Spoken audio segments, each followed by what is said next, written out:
Akaririmbo kiswe Alike cyangwa Alike ya Kunmi. Nyene twa Kai Proctor. Saa 8 za nijoro muri studio kugira ngo mbahe ibyo mukunda. Nizere ko muri bumfollowing.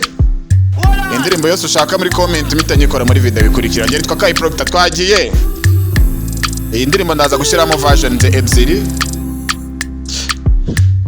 Umukobwa umubiri wawe urampagije reka nkugire ubu wanjye nzakomeza nkwirukire nubwo wanyanga nzakomeza kurwana kugeza unyemeye mukobwa rwose wangereye muhwe ndabizi ko ibikorwa byanjye ari bibi ariko numva ibikorwa bibi nzabireka abakobwa benshi narabaterese pe ariko bakantwarira umutima bakambabaza bakagenda nibwo nakubonye ndagukunda abakobwa bantwaraga ibiceri bakigendera abakobwa bose narabaterese ariko bafashe umutima wanjye baragenda ariko nkumvishe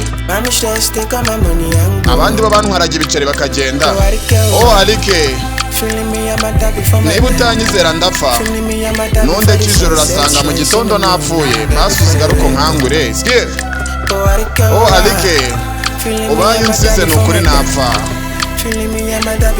unsize nijoro wazinduka usanga napfuye mbere yo kukanguka indirimbo yitwa Alike n'umukobwa witwa ko ubaye untaye napfa unsize mwijoro wasanga napfuye mbere yuko ukanguka Alike ubaye untaye ukagenda napfa kandi wansiga nijoro ukazinduka usanga napfuye mbere yuko ukanguka Proctor nizere kuri bumfollowing Nyane twa Kai Proctor nizere ko umuntu wakunze aka karirimbo kamugezeho nkomeza gushimira bari gukomeza gukanda akanyenyeri